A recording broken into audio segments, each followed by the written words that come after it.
दोस्तों आज हम बात करने वाले हैं एक ऐसे स्टॉक की जिसने एक ही दिन में अपने इन्वेस्टर को लगभग 14% रिटर्न दिया है। हाँ, मैं बात कर रहा हूँ जेबीएम ऑटो की, जो सिर्फ एक ऑटो एंसिलरी कंपनी नहीं बल्कि इंडिया का इलेक्ट्रिक बस किंग बनने की रेस में है। और रीजन इंटरनेशनल फाइनेंस कॉर्पोरेशन यानी वर्ल्ड बैंक ग्रुप का हिस्सा इस स्टॉक में, वो भी $100 मिलियन का। और ये आईएफएससी का अब तक का सबसे बड़ा ई बस डिप्लॉयमेंट प्रोजेक्ट है। तो आज के वीडियो में हम डिटेल में समझेंगे। नंबर एक, ये फंडिंग का मतलब क्या है जेबीएम ऑटो और इंडिया के ई बस मार्केट के लिए। नंबर दो, कंपनी के फंडामेंटल और ऑर्डर बुक की कहानी। नंबर तीन, टेक्निकल चार्ट में स्टॉक का हाल और फ्यूचर क्या हो सकता है। नंबर चार, और एक छोटी सी स्टोरी भी कि किस तरह से बसेस जो आज आम जनता का लाइफ लाइन है, कल को जीरो इमिशन वाली स्मार्ट बसेस बन सकती है। चलिए शुरू करते हैं।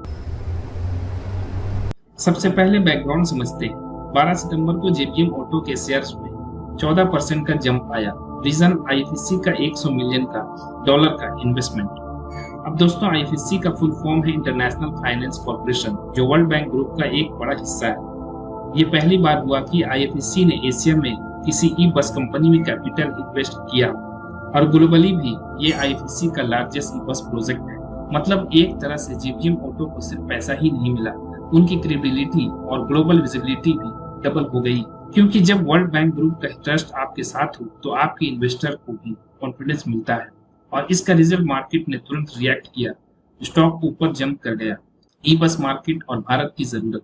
अब आप सोच रहे होंगे बसेस में इतना हाइप क्यों? दोस्तों, इंडिया में हर रोज 20 लाख बसेस ऑपरेट होती हैं, और इन बसेस पर चलता है आम जनता का सफर। लगभग 70 से 75% पब्लिक ट्रांसपोर्ट जर्नी बसेस से ही होती है। अब इमेजिन करो, अगर ये बसेस डीजल वाली रहे तो पोल्यूशन और ऑयल इंपोर्ट दोनों बढ़ जाता है। लेकिन अगर इन्हें इलेक्ट्रिक में कन्वर्ट कर दिया जाए तो सोचो कितना बड़ा ग्रीन रेवोल्यूशन होगी। गवर्नमेंट भी इसी मिशन पर काम कर रहा है, जिसे पीएम ई बस सेवा, पीएम ई ड्राइव और नया भारत अर्बन मेगा बस मिशन।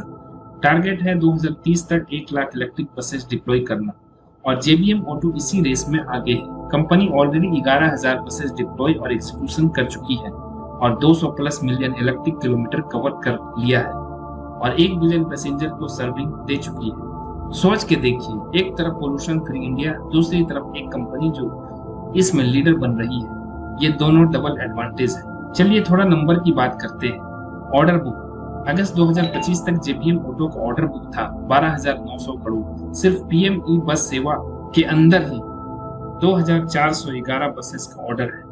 बिजनेस डाइवर्सिफिकेशन, ये सिर्फ ई बस मार्केट ही नहीं, एक ऑटो एंसिलरी प्लेयर भी है जो ओईएम्स यानी ओरिजिनल इक्विपमेंट मैन्युफैक्चरर को पार्ट सप्लाई करता है। मतलब multiple revenue streams. Global presence, India के अलावा यूरोप, मिडिल ईस्ट और एशिया पैसिफिक में भी कंपनी बसेस सप्लाई करती है। मैनेजमेंट, वाइस चेयरमैन और एमडी निशांत आर्या ने क्लियर बोला है कि आईएफएससी के साथ पार्टनरशिप उन्हें फ्यूचर में एक बड़े इन्वेस्टमेंट अट्रैक्ट करने में मदद करेगी। अब दोस्तों, एक और बात समझिए।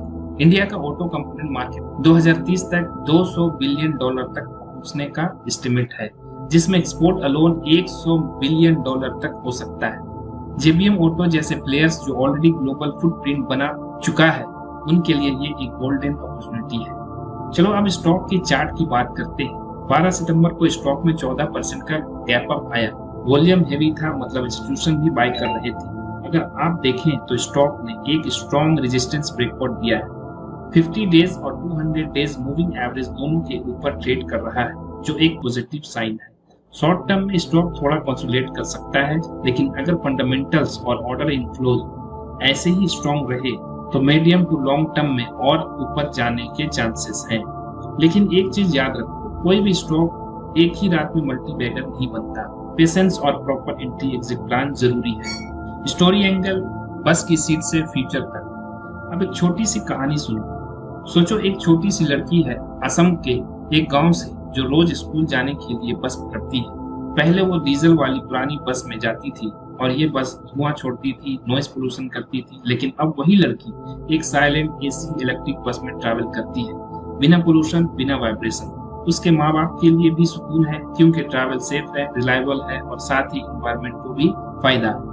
अब इमेजिन करो, जब 1 लाख ऐसी बसेस इंडिया के सड़कों पर चलेंगी तो सिर्फ एक कंपनी का ग्रोथ नहीं, बल्कि एक पूरे इकोसिस्टम का ट्रांसफॉर्मेशन होगा। और इसी ट्रांसफॉर्मेशन की कहानी लिख रहा है जेबीएम ऑटो। अब थोड़ा एक्सपर्ट के कोर्स देखते हैं। आईएफएससी के मैनेजिंग डायरेक्टर मख्तार डियोप ने बोला, e mobility is the future and we are making it real through investment in leaders like JBM. India की लीडरशिप अपनी ट्रांजिशन पास कर रही है और दुनिया की सिटीज को भी एक मॉडल दिख रहा है। मतलब सिर्फ इंडिया के लिए नहीं बल्कि ग्लोबल लेवल पे जेबीएम एक रोल मॉडल बन रहा है। और निशांत आर्य जेबीएम ऑटो के एमडी ने बोला, 11,000 बसेस डिप्लॉय हो चुकी है, 200 प्लस मिलियन ई किलोमीटर कवर कर लिया है और 1 बिलियन पैसेंजर को सर्व किया है। आईएफएससी जैसे पार्टनर्स के साथ और भी एजिलिटी और स्केल के साथ ही बस डिप्लॉयमेंट करेंगे। ये स्टेटमेंट क्लियर दिखता है कि कंपनी लॉन्ग टर्म गेम खेल रही है। फ्यूचर आउटलुक इन्वेस्टर के लिए क्या है? अब सवाल ये है, क्या ये स्टॉक फ्यूचर में भी वैल्यूएबल बनेगा?